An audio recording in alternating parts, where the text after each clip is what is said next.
Brevísimo, un programa radial dedicado al relato corto, letras, autores y viajes que nos hacen soñar en pocas palabras.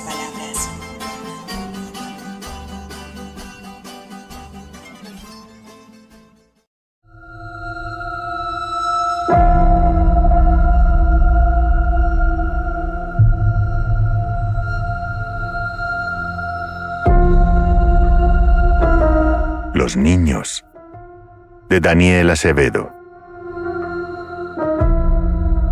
En la vieja celda, dos prisioneros conversan. El más gordo y calvo alardea sobre su vida de bandido. El flacuchento, que ya no le presta atención, se levanta de su camastro y, con una mirada atónita, señala hacia el rincón de la celda que está repleto de telarañas y cucarachas. «Es un fantasma», dice el hombre. «¿Qué? ¿Estás loco?» «Es pequeño, parece un niño». «¡Guardia!», gritó su compañero de celda. «¡Sáquenme de aquí! ¡Este idiota enloqueció!» «¿No lo ves? ¡Juega! Tiene un carrito, se ríe, brinca. Se parece a alguien que conocí. Tiene los ojos del mar». «¡Guardia! ¡Guardia!», grita desesperado el compañero. El reo, pálido, intenta, a paso lento, dirigirse al rincón. Sus ojos, abiertos de par en par, parecían estar ante la visión de un paraíso perdido. 3, 4, 5 pasos torpes.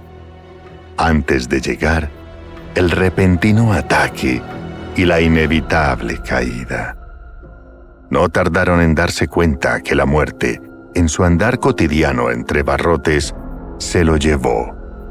Un espejo, al fondo, fue el único testigo. Al otro día, el compañero declaró: «No me lo creerán. Creo que estaba embarazado».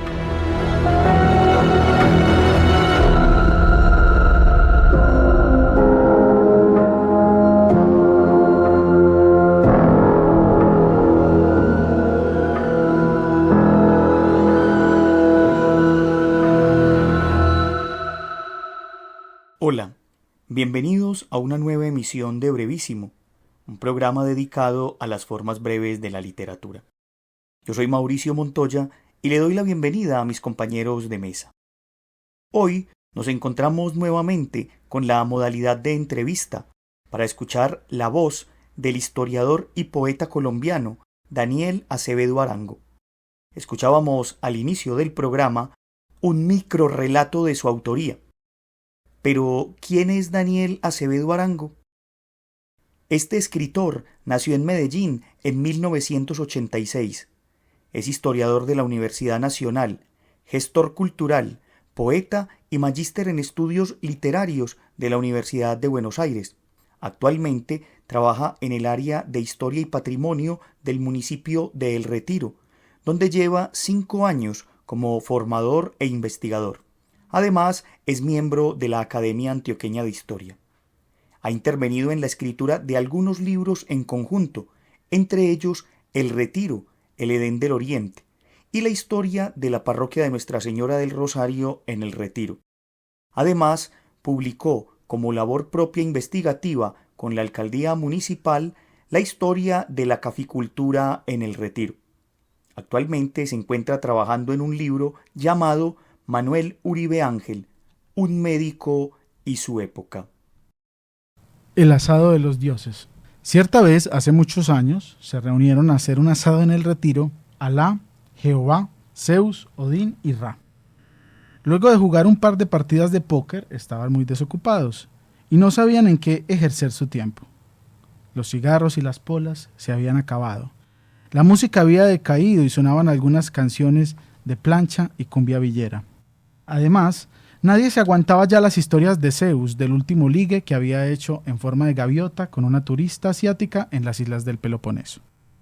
Ni los chistes malos de Jehová sobre brujas quemadas en el medioevo o sobre el nombre del Papa. Mientras Ra vomitaba destellos de luz en el sanitario, Odín, quien era bastante ingenioso y le había robado los secretos a Yggdrasil, creyó encontrar una solución. Dijo que hicieran un cadáver exquisito. Hasta ahora todos habían creado y trabajado de forma independiente. Y si creaban juntos por primera vez algo único, fruto de la unión de todos los poderes divinos. Jehová y Alá, quienes eran los más egoístas, miraron con desconfianza al dios nórdico, pero luego de un par de chistes y aclarando que solo sería una vez, los dioses accedieron gustosamente. Eso sí, pidieron que por favor esto quedara entre ellos y no se le dijera a nadie. Todos aceptaron, aunque ya Zeus, al escondido, preparaba su cámara para montar al otro día algunas fotos indecentes al Instagram. Los dioses pusieron su empeño en la empresa y su mente creadora se desprendió y voló hacia lugares desconocidos. Los múltiples universos confluyeron en su pensamiento y un vórtice de fuerzas del cosmos provocó una explosión. Se habían movido en el límite entre el ser y el no ser. Por un momento la creación se vio en peligro, pero no obstante había valido la pena y el cadáver exquisito había sido finalizado. Y así en medio de una noche memorable fueron creados el vodka, el helado de macadamia y el vino. Escuchábamos en la voz de nuestro invitado de hoy uno de sus microrrelatos. Con la bienvenida a Daniel, me gustaría iniciar preguntándole cómo definir la brevedad. Yo pienso que la brevedad es una forma de expresión narrativa, poética o filosófica que es muy versátil, que permite desde un espacio pequeño, desde un espacio, digamos, sí, breve, como su nombre efectivamente lo dice, contar mucho, contar una gran historia o construir una imagen o un pequeño lienzo del mundo. Y es de muy fácil lectura. Yo creo que el mayor éxito de la brevedad para mí en un público lector es que es de fácil acceso y posibilita que muchos lectores y sobre todo lectores jóvenes se adentren en el mundo literario. Abre las puertas fácilmente a una lectura que no te exige, bueno, sí exige, la lectura exige, como tu libro, cuentos breves para lectores con tiempo.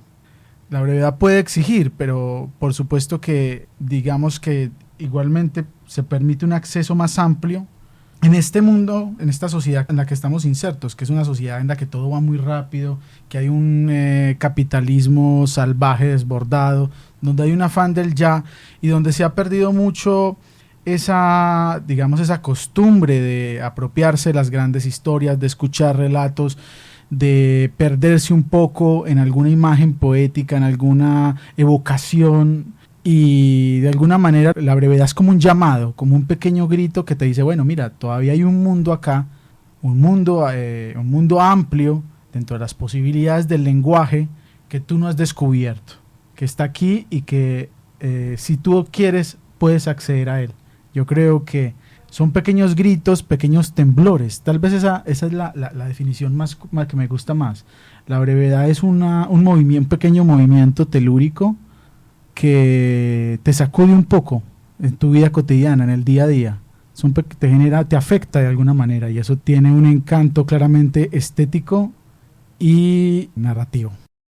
Daniel, ¿cómo explicar ese boom de la brevedad en América Latina?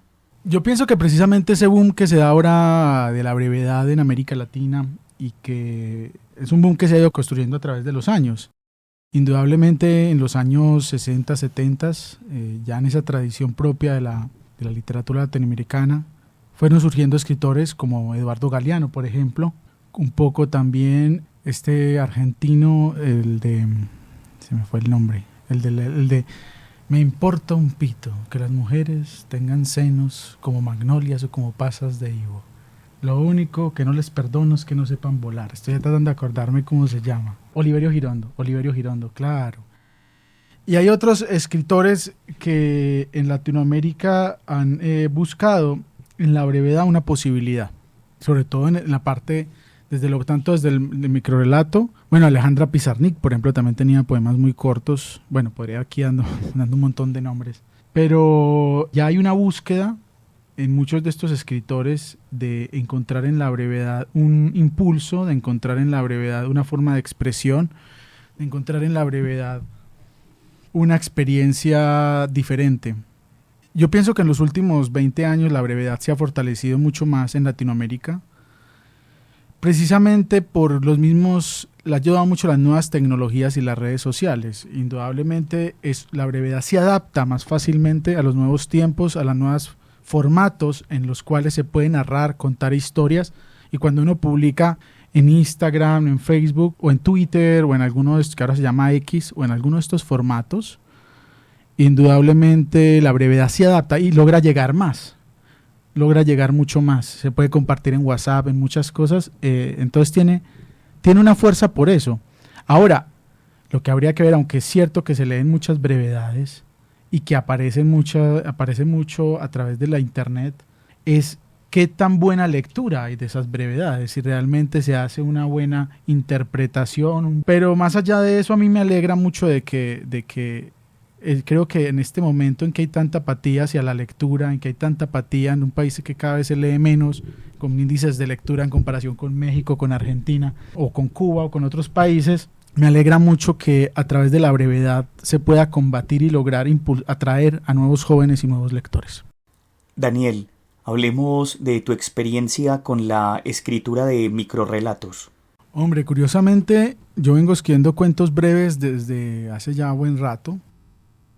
No he sido tan continuo, o sea, yo como tal vez otros autores, efectivamente me he dedicado más a la poesía, y en la poesía he hecho experimentaciones más amplias, pero también en el cuento he intentado tener algunas, sobre todo en la parte del microrrelato, entre la minificción y el cuento, lo que vos llamas el cuento atómico.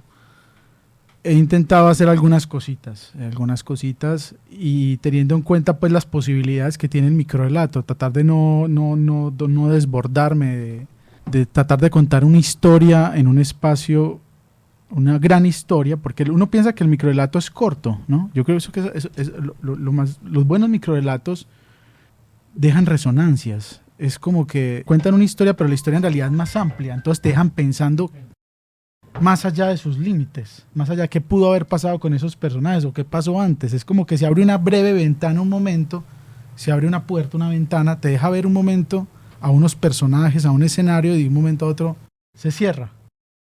Y para mí eso tiene su encanto, pues porque el microrrelato es como si fuéramos señoras chismosas que nos asomamos en un momento dado a una casa y vemos como una escena y luego nos vamos. Como que capturamos un instante, el afán de capturar el instante o de capturar unos instantes o unos momentos tiene su magia, y a mí me encanta, y debo decir que sí, tengo varios escritos de microrrelato y algún día aspiro también a sacar un libro de microrrelatos, ¿sabes? Incluso ya le tengo un título, tengo un inédito, tengo varios microrrelatos que me gustaría publicar, se llama Asfalto y espero sacarlo en algún momento el libro. Usted está escuchando Brevísimo, un programa para gente de pocas palabras.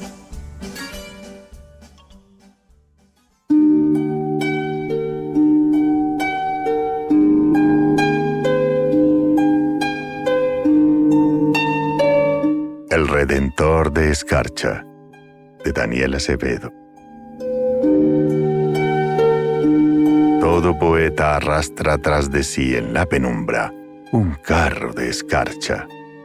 Es el emisario del silencio, el ángel que aparece en el instante preciso, el toro con cabeza de hombre, el redentor de su alma sensible y torturada. Pronto caerá la ciudad, su muralla de cabello, piel y palabras. No hay voz, súplica o defensa que valga ante el ariete del olvido, ante su golpe que aniquila el fuego inmanente, la vitalidad, nuestra admirable insignificancia. ¿Qué rostro tienes, Redentor mío?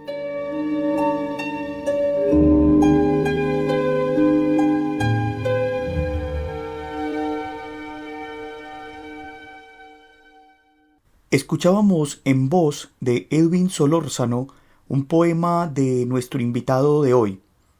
Daniel, hablemos de esa relación que existe entre la poesía y la brevedad.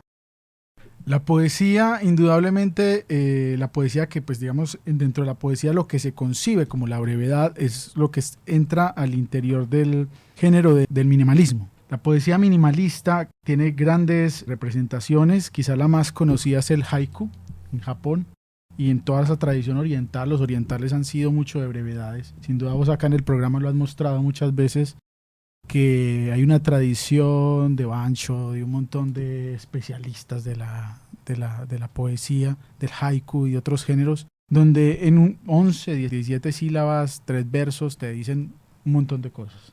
Imágenes muy de la vida cotidiana, ¿no? En ese entonces. Para mí, digamos, el encanto de esa poesía minimalista está en el hecho, y la buena poesía minimalista, porque esto hay que decirlo, no. Escribir buena poesía minimalista no es sencillo. Mucha gente cree que es simplemente escribir los primeros 3 versos que se te ocurrieron, lo primero que se te vino a la cabeza. Y para mí un poema minimalista, un poema bueno minimalista, un buen poema corto, breve, tiene que ser como de nuevo la misma imagen, un movimiento telúrico, que con una sola imagen poética, una metáfora, un símil, una evocación, te rompa completamente, que te impacte, para que sea una buena poesía minimalista. No decir simplemente el sol es amarillo y las plantas crecen, eso a mí no me dice nada. Tiene que haber algo ahí, una fuerza estética, una fuerza poética que realmente me sacuda, y es lo que he buscado cuando escribo poemas cortos. El espectador de lo inefable. Mi abuelo es el páramo y mi abuela la fría brisa que sale de los entresijos de la montaña. Me han bendecido con su aliento fecundo mientras me bañaba en una quebrada en Santa Elena. Me han cantado una nana mientras dormía en la copa de un pino ciprés. Quiero pensar por un instante que es posible esbozar un rostro con las piedras cercanas, que es posible pensar en un lienzo que, mirado desde la bóveda celeste, sea digno de un museo de criaturas astrales.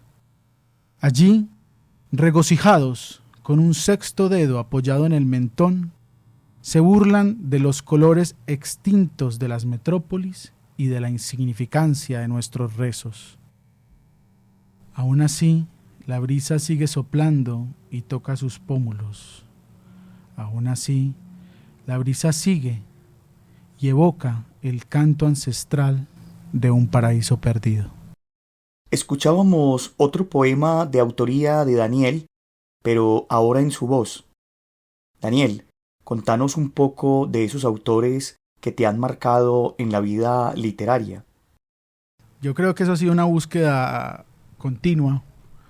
Hay autores que me han abierto mucho la cabeza. Voy a nombrar solo 3 que para mí son como unos grandes referentes y los tengo como grandes maestros, y que en algún momento su lectura me abrió la cabeza y me mostró que la poesía podía llegar a otros lugares donde yo no me imaginaba que podía llegar. Pienso en el chileno Vicente Huidobro. Su libro Altazor me abrió la cabeza completamente. El uso que él hace de la explotación que él hace de la metáfora, cómo logra generar unas imágenes increíbles, me abrió muchas perspectivas de que la poesía podía llegar a otros lugares donde yo no creía que podía llegar. Marosa Di Giorgio, poeta uruguaya, que también tiene brevedades, te las tengo que pasar porque son muy interesantes. Es una poeta que para mí fue muy especial su lectura, porque tiene unas imágenes muy desde la memoria y desde la evocación de la infancia, desde la evocación de una naturaleza que nos es cercana y a la vez muy ajena, muy extraña, como nos muestra cosas que en teoría parecen naturales y que son parte de nuestra cotidianidad, pero no lo son tanto, como un extrañamiento de lo cotidiano, y a mí eso me encanta. La destaco también a ella. Y como tercer poeta pondría influencia fuerte Borges, o sea, sí, no lo voy a negar, lo que ha sido Borges en mi vida. Y cuando estoy en Argentina, la erudición, las imágenes, las brevedades de Borges que también tiene, los laberintos, los espejos, era para mí increíble leer a Borges. Yo quisiera llegar a algo, acercarme un poquito, hacia 1 milímetro a lo que este hombre ha logrado, porque realmente es admirable. Esas han sido unas influencias importantes y de alguna manera me animaron a escribir y a tratar de desarrollar a partir de mi experiencia y de mis lecturas y de muchas cosas mi propio camino a través de la poesía.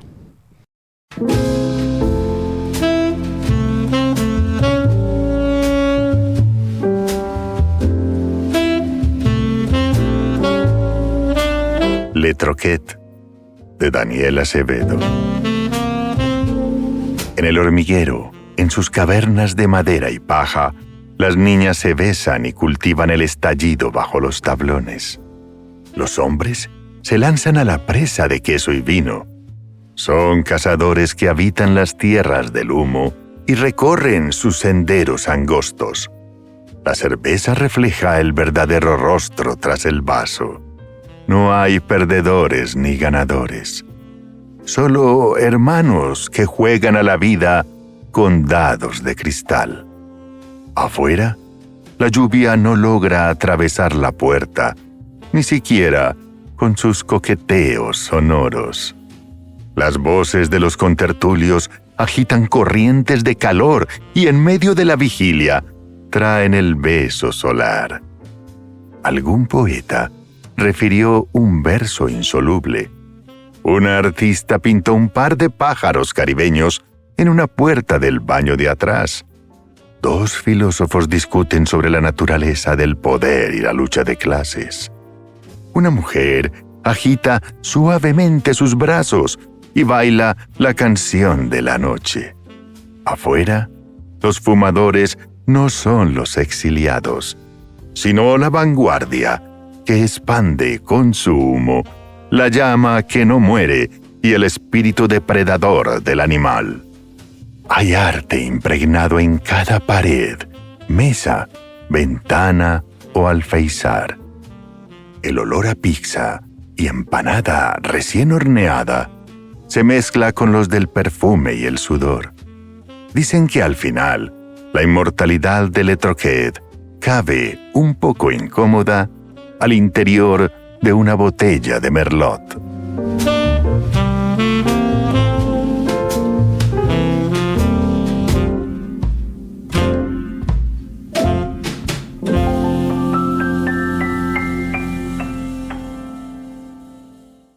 Daniel, hablemos ahora de los talleres literarios que dictas en distintas partes y cómo utilizas allí las formas breves de la literatura.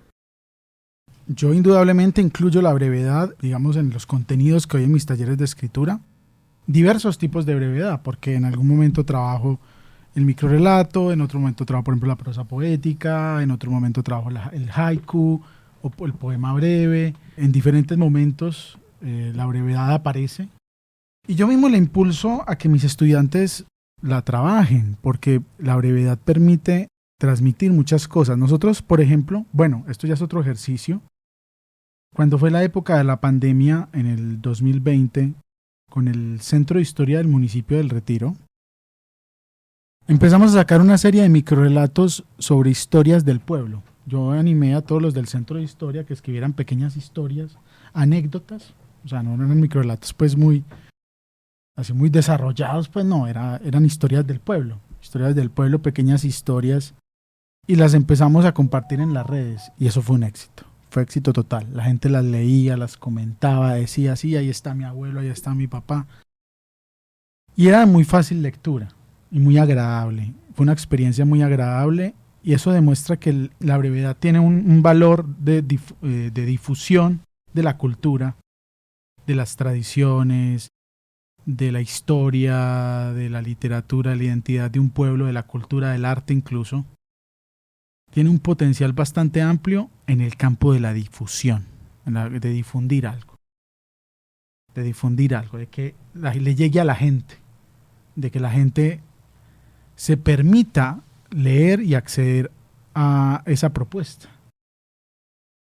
Y ese potencial, para mí, con eso, para la promoción de lectura, ni qué decirlo, en los colegios, leer minificciones a los niños, en las veredas, las instituciones rurales, uno leerle minificciones a los niños, a los jóvenes, las gozan, las disfrutan, hacen preguntas, las entienden más. Si yo cojo un cuento muy extenso, El rastro de la sangre en la nieve de García Márquez, que tiene como 30 páginas, pues la quinta página ya el muchacho está... En cambio, con la minificción puedo llegar y hacer unas reflexiones interesantes, porque incluso muchas minificciones, por ejemplo las de Augusto Monterroso, las de Galeano, que tienen reflexiones sobre algún tema y uno puede entablar conversaciones con los muchachos y es muy chévere. Usted está escuchando Brevísimo.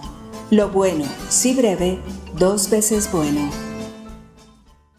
Bueno, Daniel, antes de despedirnos, quisiera pedirte, por favor, que nos leyeras un microrrelato más y un poema de tu autoría. Bueno, yo de todas formas, antes de iniciar la lectura, quería agradecerte, Mauro, pues, por la invitación al programa. Saludarte desde luego a todos los oyentes que disfrutan de este programa de brevedades, brevísimo. Y siempre es un placer para mí hablar de estos temas. Siempre tiene para mí un encanto. Este se llama Asfalto y fue una minificción con la que gané un pequeño premio en el Retiro en un concurso de microrelato que se hizo en el 2000. Asfalto. Juan se desplomó en la calle, su cuerpo no aguantó y cayó en el asfalto. Pequeños ríos de sangre desembocaron en las alcantarillas. Abajo, en las cloacas, el olvido se alimentaba con voracidad.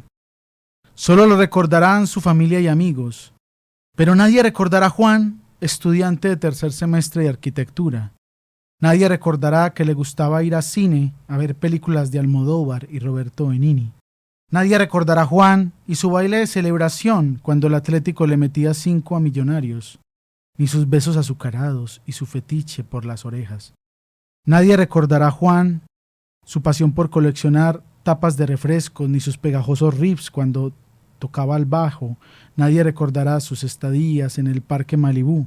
Allí, prendía un cigarro, se recostaba en el banco y miraba absorto las estrellas.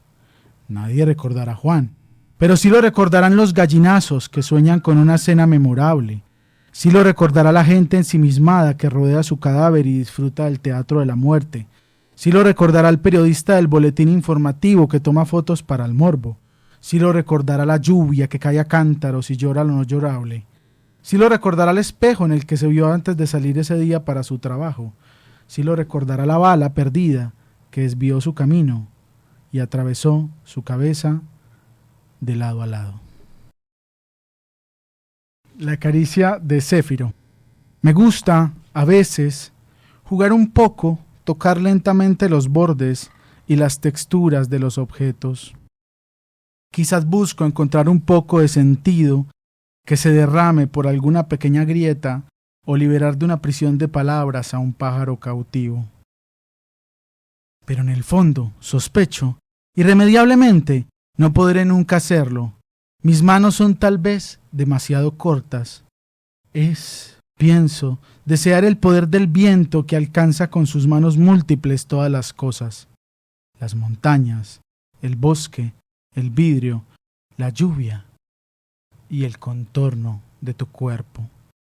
Dicen que se ha visto una bandada de azulejos emerger por tu ventana. Con esto entonces terminamos nuestro programa del día de hoy. Agradezco a quienes me acompañaron en la mesa, especialmente al escritor Daniel Acevedo, por todos sus aportes y por su generosidad para con nuestro programa. Un agradecimiento a Edwin Solórzano, quien nos aportó con una serie de audios ambientados. Pueden escuchar los trabajos de Edwin en su canal de YouTube Lecturas Amenas. Un agradecimiento a la Universidad Nacional por este espacio que nos brinda, a Jorge Benjumea en el máster, y a ustedes los esperamos para una nueva emisión de Brevísimo. Hasta pronto.